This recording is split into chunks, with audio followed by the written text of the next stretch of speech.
Autolite and its 96,000 dealers present Suspense. Tonight, Autolite brings you Mr. Dennis O'Keefe in Very Much Like a Nightmare, a suspense play produced and edited by William Spear. Harlow, Yeah? what spectacular event heralds the approach of summer? Why, getting an Autolite Stay Full battery. The battery that has 3 times as much liquid reserve above the plates as batteries without Stay Full features. The battery that needs water only 3 times a year in normal car use. Come on now, Wilcox. I mean for fun, for pleasure, for excitement. Well, so do I, Hap. What could be more fun than driving a car that has an Autolite Stay Full battery to give you extra starting dependability? What can give you greater pleasure than the knowledge that your Autolite Stay Full battery needs water only 3 times a year in normal car use? And what excitement when you find out that SAE Life Cycle Standard tests show that Autolite Stay Full batteries give 70% longer average life than batteries without Stay Full features. The circus is what I had in mind, Harlow. You should have seen the menagerie. Every kind of animal. Camels? Naturally. Wouldn't be a circus without camels. Well, no camel can teetotal water like the Autolite Stay Full battery that needs water only 3 times a year in normal car use. Just remember, friends, you're always right with Autolite. And now, with Very Much Like a Nightmare and the performance of Dennis O'Keefe, Autolite hopes once again to keep you in suspense.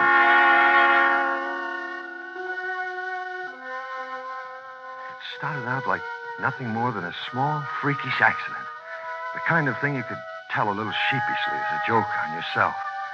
But by the time it was over, it was very much like a nightmare. A dream you wake up from, drenched in cold sweat, shaking all over, with the clock pointing at 3 a.m. and the covers on the floor. It was only my second day back on the job after a short bout with the flu germ, and I'd been up practically all night working on a job my boss, old Hard Rock Gilman, had been kind enough to save, especially for me. As I walked into the lobby of the Nugent building, my biggest worry was simply whether the little pills my pharmacist mate Hermie had given me would keep me alive and jumping through a rather long day. Eddie, the hawk-faced kid who ran the elevator, was just about to take it up as I came in. Hold it, Eddie. Hiya, Mr. McLean. Oh, I'm sorry, Miss Dupree. Didn't see you. Good morning. Oh, good morning, Mr. Dupree. How are you? Anybody for 3? Don't think I've seen you around lately, Mr. McLean. No, I've been playing hooky. Lucky you. 5, Eddie. Have I ever let you off any other place?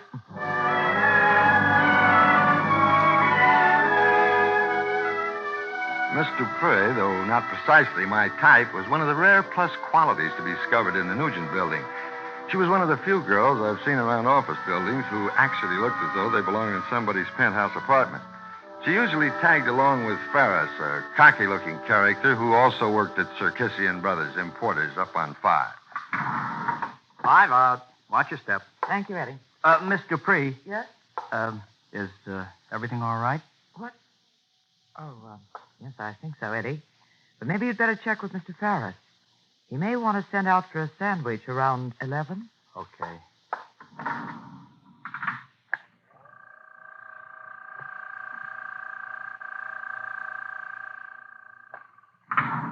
Seven, Mr. McLean. Watch your step. Thank you, Eddie.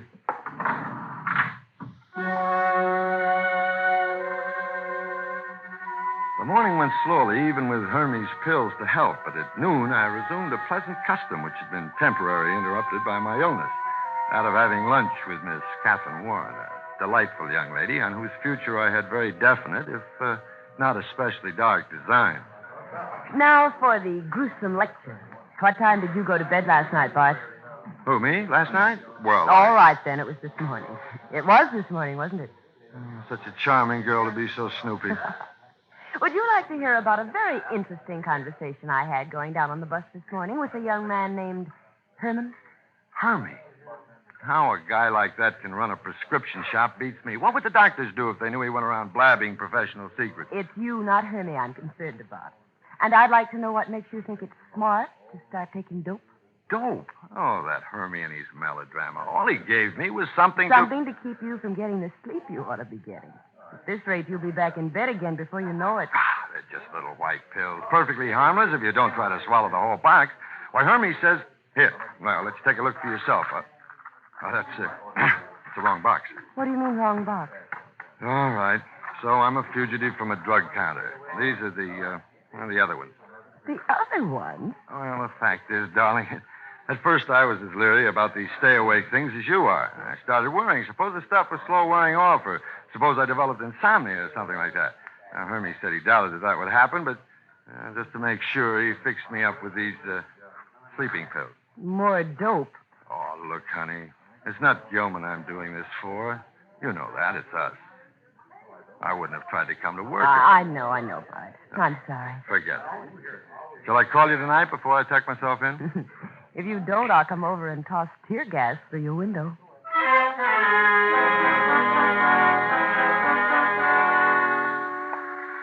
I made my way back toward the Nugent building, wedged very appropriately near a narrow dead-end street. About halfway down the block, I heard footsteps behind me, and then a voice, familiar enough. McLean. It was Ferris, Marie Dupree's boyfriend. Hi, McLean. Hadn't seen you around lately. Been out of town? No, just had to stay in for a few days. How's it with Sarkisian Brothers? Never better. Never better. And with you? No complaints. Say, something was said in the elevator this morning. You know, Eddie, about him picking up a sandwich for you around 11. I was wondering if that's just an arrangement with the people on your Sandwiches? floor. I don't get it, Mr. McLean. Eddie's never picked up any sandwiches for me. Somebody's kidding. Oh, here we are. Going up. Oh, hi, Mr. Ferris. Mr. McLean. Hi, Eddie. Eddie, what's this about some sandwich service you've got? And holding out on me? Well, Eddie, I just thought I overheard you and Mr. Free say something about sending out for a sandwich, so I... Oh, no, that was... No, you got us wrong. I never said that. I told Mr. McLean, Eddie, that it was probably some kind of kidding you and Mr. Dupree were carrying on. That goes to show you should never kid on the job. Yes, sir. That's a good motto for Eddie, huh, Mr. McLean? Never kid on the job. The three of us stood silently in the rising elevator. It seemed to me that Ferris had pushed the sandwich topic a little farther than necessary. Eddie was pretty upset. Well, why would he... Oh, well, it wasn't any of my affair. I went back into my cubbyhole to wait till 3 o'clock, the hour for which Gilman had called a conference with Fisher of Barton and Fisher, our big account. And it was in this conference that the sleep I hadn't got started creeping up on me. Out of a fleecy fog, I suddenly heard Gilman barking at me. McLean! Yes, huh? Heaven's sake, what's the matter with you? You didn't get out of bed too soon, did you? Oh, no. I'm all right, Mr. Gilman. Oh, good. I'd appreciate your getting Mr. Fisher's brief finished up for me. I hate to ask you this, but I wonder if you'd mind getting it done before you go. I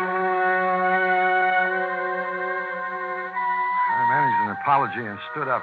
My eyes burned and my neck muscles seemed to be dragging my head down as I went back to my office. It had been 10, maybe 12 hours since I had taken the last couple of stay-awake pills. If I could borrow enough energy for the next 45 minutes, I told myself I could clean up this last job and the whole blessed night would be mine for sleeping. This time I'd cut the dose in half, only take a single pill, so I shook one of the pills out of the little box and followed it with a glass of water. Then I sat down at my desk and unclipped the sheets that Gilman had given me.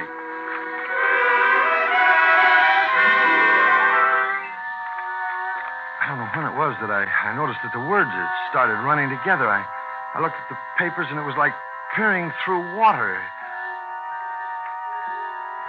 The bell was bonging somewhere far off in the distance, and I seemed to be lying across a bed. Slowly, I forced open my eyes and blinked while reality swam into focus. For a moment, I really didn't know where I was, and there was just silence and the lost feeling of being in the wrong place. And suddenly, I realized the bed I had seemed to be lying across was my office desk. I couldn't quite get it clear. What was I doing here? The outer office was nothing but darkness. Stiff and cramped, I stood up. I looked at my watch. 2:15. 2:15, but that's impossible. Only a few minutes ago, I looked at my watch and it was... Oh, no, it couldn't have been a few minutes ago. Gilman was here then, and Miss Tyler and the others. It can't be 2 in the morning.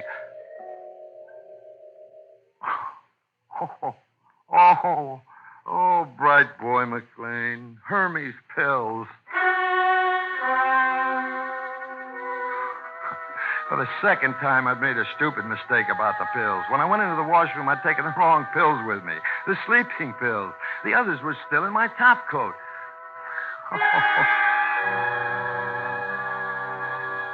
laughed again, but this time I didn't like the sound so much.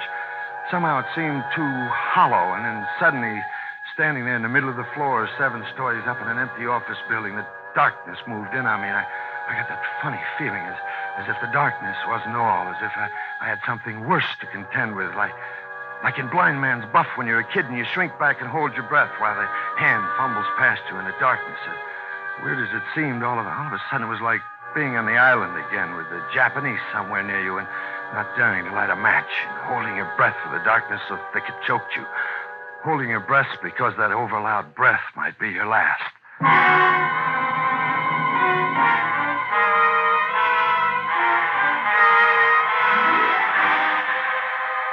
Autolite is bringing you Dennis O'Keefe in Very Much Like a Nightmare.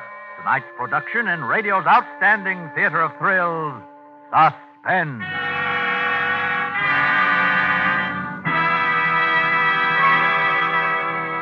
Carlo, one of the circus men told me that elephants drink 10 gallons of water a day. 10 gallons a day. Wow. Mm-hmm. And an Autolite Stay Full battery needs water only 3 times a year in normal car use. It's the super battery that has 3 times as much liquid reserve as batteries without Stay Full features. Yes, but the elephant is a mighty powerful critter, Wilcox. Well, talk about power. Man, the Autolite Stay Full battery is amazing. You see, there's a fiberglass retaining mat at every positive plate to hold the power-producing material in place. That gives you advantages like extra long life, extra starting dependability. You know, Wilcox, the elephant lives a phenomenally long life. Yes, but Hap, think of the lifespan of the Autolite Stay Full battery. Why, according to SAE life cycle standard tests, it gives 70% longer average life than batteries without Stay Full features. And the Autolite Stay Full battery needs water only 3 times a year in normal car use. So, friends, see your friendly Autolite battery dealer. And remember, you're always right with Autolite. And now, Autolite brings back to our Hollywood soundstage our star, Dennis O'Keefe, in Very Much Like a Nightmare, a tale well calculated to keep you in suspense. I felt my way out into the darkness beyond the door. The hall stretched out like a cave to the stairs and the faint red glow of the exit lights. The angle of the stairs at the landing, there was a window, and I pressed my face against the cool of the glass. I had to wake up. And suddenly a light fanned out over the loading platform down below. Somebody must have opened a door down there. I saw a truck and 3 or 4 men dwarfed by the distance, and the light from the door was gone, but I could still see the stabbing beams from a couple of flashlights. Who was working there at this hour? Why?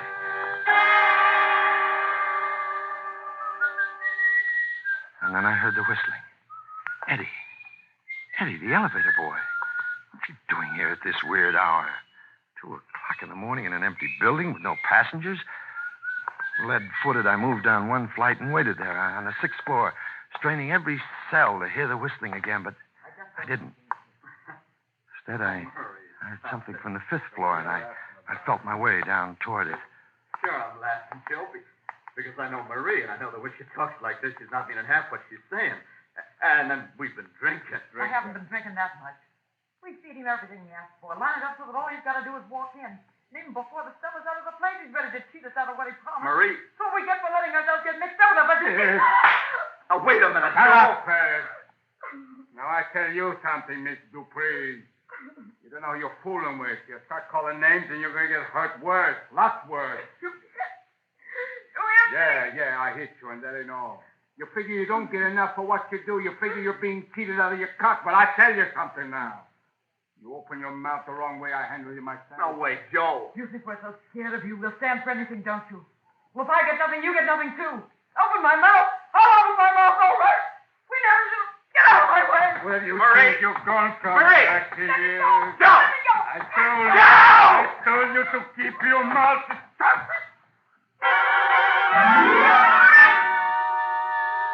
What was this nightmare I'd stumbled into? If I hadn't been groggy and I looked down on the platform from 7, I would have been tipped off by the flashlights.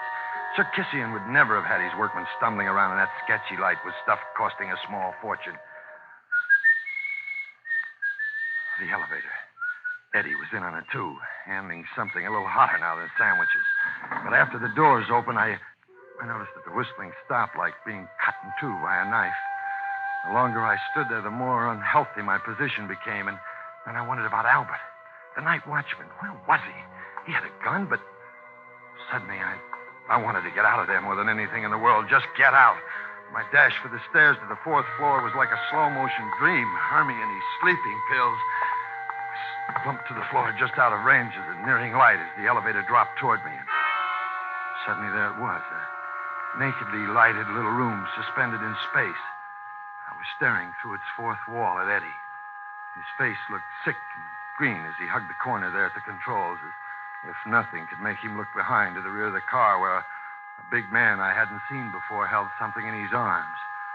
Something like an oversized doll whose legs dangled limply. My panic was fighting my fogginess. I stood there trying to think. Then I remembered the telephone. There was a perfectly good phone in my office. But that was 5 flights up, 5 long flights. Hadn't there been a phone on one of the other floors, a base station? I fought my way upward again and found it. I found it on the 3rd. I remembered not to close the door of the booth completely because if I did that, the little light would flash on, and light was the last thing I wanted. I roped the phone off the hook, took a deep breath, and the coin sounded louder than a fire bell in the dead of night. Clumsily, I dialed the operator. Number, please. Number, please. The dope. The words wouldn't come out. Number, please. Police. I want the police. My palms were sweaty. I was listening with half an ear down the hall. I thought I heard a slight scuffling sound, but I couldn't be sure. Why was it taking so long? Police department. Hello. I'm calling from the Nugent building on 3rd Street North. There's a robbery going on here. A robbery. A girl's been killed. What's that address? Who's calling? My name's McLean. Bartley McLean. I work in this building. The address is... All right, mister. Hang up that phone. Sudden glare of the flashlight struck across my face like a fist. I shriveled to nothing inside, and I saw the man behind the gun. It wasn't Joe. It wasn't any of the men I'd expected. It was the guy I'd almost written off as gagged and tied or dead. Albert, the night watchman. Hang it up. Albert, I was looking for you a while ago. Hello, police department. It's all right. I'm McLean. Bart McLean, remember? I said, will you please... Gilman and Company up on the 7th floor. Hang up that phone, Mr. McLean. Hello, would you repeat? Oh, look, you don't understand. You don't know what's going on. I know what's going on, all right. Oh, will you take that gun out of my face? I tell you, there's a gang of crooks in this building, Albert. You, never should have been here tonight, Mr. McLean. What? Come on. We're going to see him. Him? Joe. Come on. Walk.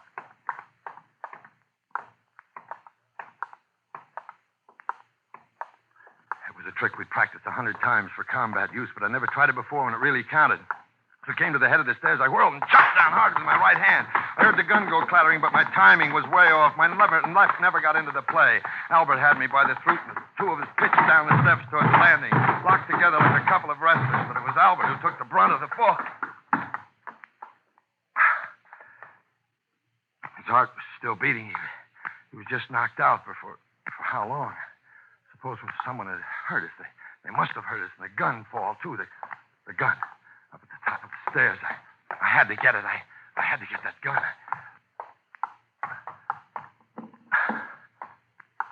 I had the gun in my hand. I didn't feel so naked now. I headed upstairs for Gilman and Company's quarters fast. The door was still ajar the way I'd left it. I slipped in and closed it behind me. I knew that maybe I had only a matter of a few minutes to get out a final SOS. Albert would come to and start talking. I stumbled over to my desk and put the gun down and started to reach for the phone. All right, fellas, just stay where you are. What did I tell you, Ferris? I knew our boy would be coming back to see us. Let's go in and visit Petey. Okay, guys. Move out where we can see you. Petey, Ferris, at least 3 of them, and everything was in their favor. My hands moved even before I thought the desk drawer was open. I slid the gun into it, then moved in front of the door. Okay, Mac. or whatever your name is. Petey. Yeah. Look him over. Yeah, sure, Joe.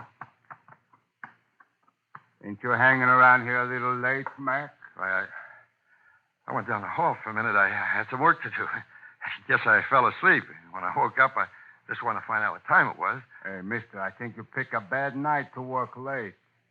Petey, you wait in the hall and keep your eyes open. In 5 minutes, we'll be out of this dump. You stay here with this guy, Fez. You're no good to us downstairs, and I'm tired of looking at you. Petey, I tell you what. Think maybe we better make it easy for Fez. Oh, no. Look, Joe, I mean, no more What are you slugging. talking about? What are you please. talking about? I mean, suppose we take this guy's tie, make a nice handcuff for him. Then these two businessmen can sit down and talk business until we're ready to go. In a few seconds, not only were my wrists locked together, but I was sitting in the chair facing the door while Ferris slumped in the seat I wanted to have. A chair at the desk, inches away from the gun in the drawer. Ferris didn't look at me at all. Silence ticked by in ages. I shifted a little in my seat, testing Ferris, seeing if he'd notice, but I got no reaction. Just that queer look on his face. The elevator would be bringing bad news in a matter of heartbeats. Hey, who's that? Huh? What? On the phone, the telephone. Oh, the phone. Why, it's my wife, I guess. You see, I told her I'd be working late. She's probably calling to say that she's on her way down to pick me up. Why is she coming down here? Look, Joe don't want nobody else butting in down here. Well, I don't want her down here any more than you do, but the phone ringing and ringing like that, she'll just figure I've dozed off and come on down. Yeah, but Joe might... Hey, Ferris, don't you think this guy had better answer? Come over here, mister. Talk to her. Tell her, Hello? Tell her she don't have to Hello, pick you up. Bart? See? Hello, darling. I figured it was time you were calling. Oh, it is you, Bart, darling. I've been worried out of my mind. It's 3 o'clock in the morning. Hermie and I have tried to... Oh, yes, dear, yes.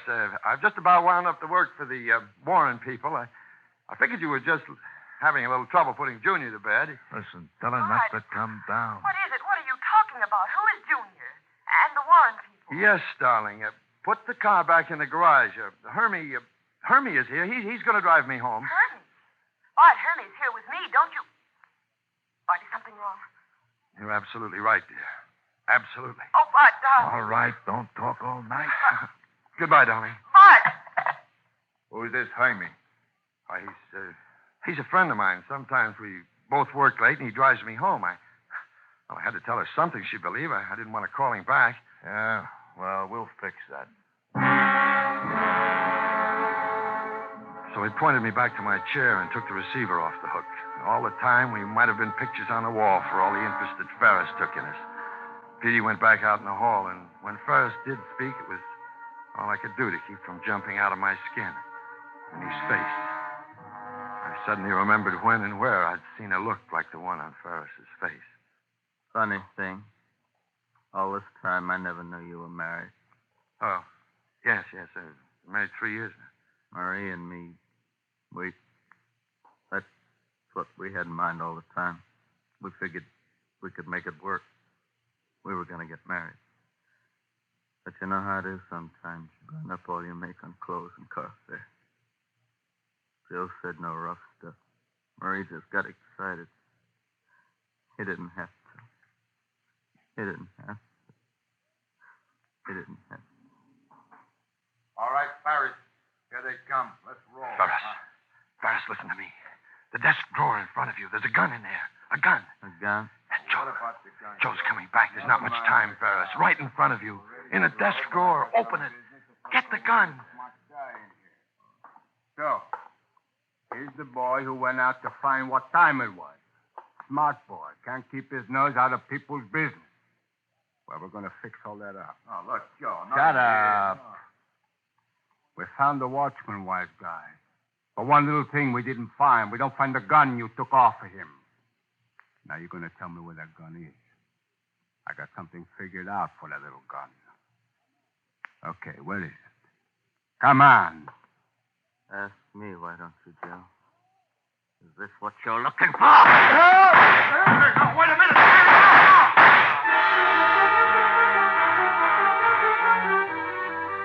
first shot, Ferris buckled, sweeping the lamp off the desk. In the darkness, I groped for the outer office. Petey was in my path, but he was through stopping anybody.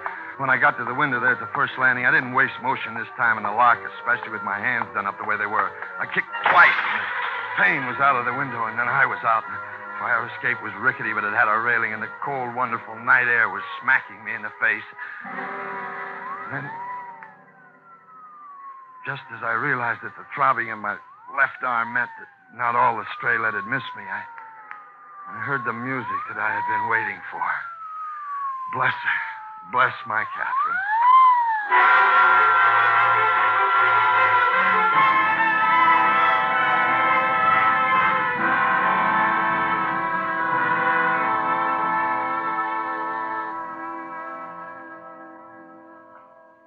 Well, I'm not in the Nugent building anymore, and here at Pratis and Miles, I manage to exercise such talents and training as I have without putting too great a strain on my blood pressure.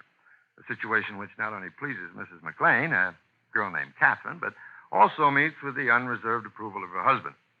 Aside from an aversion to little white pills and a tendency to sneak frequent looks at his watch long about closing time each day, that husband is reputed to have only the normal number of faults. His greatest strong point remains his memory, which is convenient equipment for anniversaries. It will also ever be cherished for reminding him that the look on the face of a fellow named Ferris was a carbon copy of the expression he had last seen the day one of the men in his outfit disobeyed orders and wiped out half a dozen belligerent Nipponese. Ferris got only 2, while the man who was protesting what had happened to his brother got twice that many. But it is possible that he died just as happy. Personally, Oh, good Lord. Look what time it is. Where's my briefcase?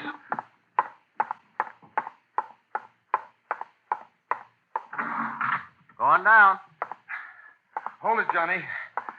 Make room for one more.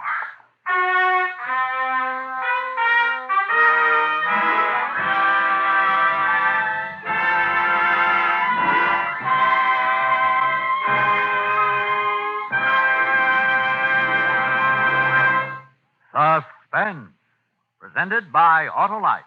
Tonight's star, Dennis O'Keefe. Harlow, you just can't beat the circus for real thrills. The suspense is terrific when the barker sings out, "Ladies and gentlemen, your attention, please." Autolite makes more than 400 products for cars, trucks, planes, and boats in 28 plants coast to coast.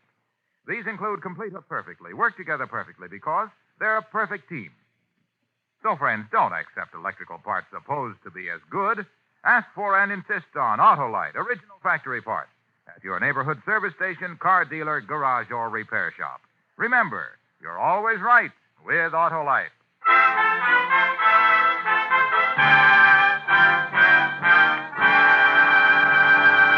Next Thursday for Suspense, our star will be Mr. Edward G. Robinson. The play is called A Case of Nerves, and it is, as we say, A tale well calculated to keep you in suspense. Tonight's Suspense play was produced and edited by William Spear and directed by Norman MacDonald. Music for Suspense is composed by Lucien Moraweck and conducted by Lud Gluskin. Very Much Like a Nightmare is an original play written for radio by M. Carl Holman and John Michael Hayes. Dennis O'Keefe may soon be seen co-starred with Ann Sheridan in the Howard Welch production, Woman on the Run. In the coming weeks, you will hear such stars as Charles Boyer, Broderick Crawford, and Jack Carson. And don't forget, next Thursday, same time, Autolite will present Suspense, starring Edward G. Robinson. You can buy Autolite Stay-Full batteries, Autolite resistor or regular spark plugs, Autolite electrical parts at your neighborhood Autolite dealers. Switch to Autolite. Good night. This week marks the 16th annual observance of World Trade Week. Every one of us has a stake in the commerce our country carries on with the rest of the world. This is CBS, the Columbia Broadcasting System.